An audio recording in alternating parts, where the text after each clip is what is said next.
Hello friends, welcome back to my kitchen. आज मैं आप लोगों को क्यूकम्बर केक बनाने सिखाऊंगी। उसके लिए मैंने ये देखिए, ये मेरा हाफ कप है। ये देखिए हाफ कप जो मीडियम साइज का रवा आता है वो लिया है। आप चाहे तो बारीक रवा भी ले सकते हैं, राइस का रवा भी ले सकते हैं। बाद में यही हाफ कप से हमको जॉगरी चाहिए, थोड़े से कैजू नट चाहिए। हाफ कप हमको कुकम्बर पील करके ग्रेट करके लेना है। एक 1/4 कप हमको नारियल चाहिए, थोड़ा सा नमक। ये काजू और ये ऑप्शनल है, आप लोग ना चाहे तो ना डालें। मैंने कार्डामन फ्लेवर एसेंस लिया है, आप लोग इलायची को कूट के डाल सकते हैं। ये देखिए, पैन में मैंने 2 टेबलस्पून घी डाला है। घी को मैंने गरम किया है। अभी मैं इसमें रवा को डाल के थोड़ा सा रवा को मैं टॉस कर लूँगी। थोड़ा सा हमें ज़्यादा कुक नहीं करना है, जस्ट थोड़ा सा इसका कच्चापन जाने तक ही हमको थोड़ा सा इसको टॉस करके लेना है।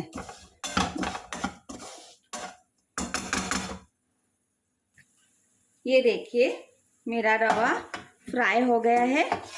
अभी मैं इसको प्लेट पे निकाल दूँगी। आपको ज़्यादा फ्राई करने की ज़रूरत नहीं है, उसका रॉ स्मेल चला जाए उतना तक ही आप लोग उसको फ्राई कर लीजिएगा। ये देखिए, मैंने उसको प्लेट के ऊपर निकाल दिया है। अभी उसी पैन में मैं जो हमने कुकम्बर लिया है ना, वही मेजरमेंट से, ये देखिए हाफ कप है ये, इसको हम लोग इसमें ऐड कर देंगे। कुकम्बर का पानी भी रहने दीजिए। जो काजू लिए हैं वो ऐड कर देंगे। अगर आप काजू ना डालना चाहे तो ना डालें, ऑप्शनल है। और इसी से मेजरमेंट करके हम लोग ये देखिए गुड़ ले लेंगे। ये देखिए, और एक मैं थोड़ा सा 1/4 टीस्पून, थोड़ा सा 1-2 चुटकी में नमक डाल रही हूँ। ना डाला भी तो कुछ फ़र्क नहीं पड़ेगा, लेकिन डालने से इसका बहुत ही अच्छा एक पेक्युलर टेस्ट आ जाता है। ये देखिए, अभी मैं इसमें जो हमने नारियल लिया है कस के, वो ऐड कर रही हूँ। और गुड़ को थोड़ा हम लोग पिघलने देंगे, वरना बाद में वो गुड़ पिघलेगा नहीं। ये देखिए, गुड़ को थोड़ा पिघलने दीजिएगा। अभी मैं इसमें 1-2-3 ड्रॉप्स इसके कार्डमन फ्लेवर के ऐड कर रही हूँ। आप लोग इलायची भी कूट के डाल सकते हैं।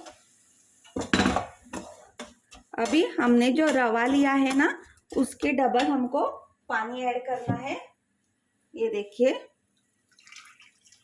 1, 2, और ये थोड़ा मोटा रवा है ना, इसके लिए हम थोड़ा सा ज़्यादा ऐड कर देंगे।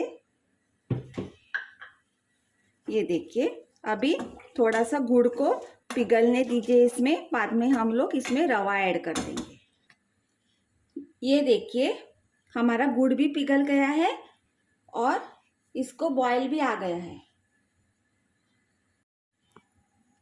ये देखिए, अभी हम इसमें ये रवा ऐड कर देंगे जो हमने फ्राई करके रख दिया है।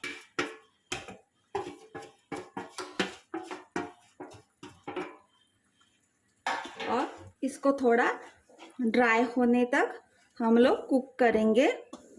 जैसे हम लोग सूजी का हलवा बनाते हैं ना, सेम उसी तरीके से। ये देखिए, और मैंने एक टीन को घी से ग्रीस कर लिया है।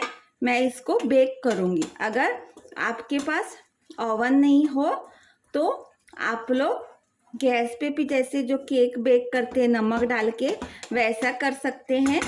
या आप लोग दूसरे ऐसे बर्तन में नीचे घी लगा के उसमें ये मिक्सचर डाल के बारीक गैस पे रख सकते हैं, तो भी आपका काम हो जाएगा।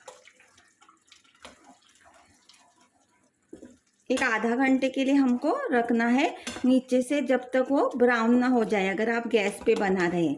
लेकिन मेरा पास ओवन है, इसके लिए मैं ओवन में बना रही हूँ, तो मैं 180 डिग्री पर एक आधे घंटे के लिए रख दूँगी। बाद में निकाल के देख लूँगी जब तक कि मेरा टॉप केक जैसा ब्राउन ना हो जाए। ये देखिए, इसको हमको थोड़ा ड्राई करना है, ज़्यादा भी गीला बैटर हम लोग नहीं डाल सकते हैं। ये देखिए, ये बहुत ही टेस्टी बन जाता है। ये गोवा में एक अच्छा सा डेलिकेसी है। ऐसी कोई हार्ड एंड फास्ट रूल नहीं है। पहले के लोग इसको चूल्हे पर बनाते थे, मतलब ये सब मिक्सचर बना के ग्रीस करके उसमें डालते थे और ऊपर नीचे चूल्हे पर कोयला रख देते थे ताकि वो स्लो हो जाए। उसी तरीके से आप लोग एक बर्तन को ग्रीस करके आप लोग उसमें डाल के आप लोग गैस का ऊपर रख सकते हैं, स्लो गैस पे। क्योंकि अभी तो किसी के पास चूल्हे नहीं है, अगर ओवन है तो आप लोग ओवन में डाल दीजिएगा। ये देखिए, मिक्सचर सूख गया है। अभी थोड़ा सा पानी हम लोग रहने देंगे क्योंकि हमें ये बेक करना है ना, इसके लिए, नहीं तो बहुत ही ड्राई हो जाएगा हमारा केक। सो ये देखिए, इसकी कंसिस्टेंसी देखिए, थोड़ा सा सेमी ड्राई मैं रख रही हूँ। ये देखिए, मैंने मिक्सचर को इसमें अभी डालना है। मैं इसमें मिक्सचर को डाल रही हूँ और मैं इसको 180 डिग्री पे एक आधा घंटा के लिए बेक कर दूंगी, जब तक ये मेरा टॉप पार्ट ब्राउन ना हो जाए। मैं आपको बाद में बेक करके इसकी दिखाऊंगी। ये देखिए फ्रेंड्स, मेरा क्यूकम्बर केक रेडी है। अभी मैं इसके काट के आपको सर्व करके दिखाती हूँ। ये देखिए फ्रेंड्स, मैंने कुकम्बर केक को सर्व किया हुआ है। Please do like, share and subscribe my channel and please do support me. इसे आप लोग बना के देखिए, ये बहुत ही जल्दी और टेस्टी बन जाता है। Thank you.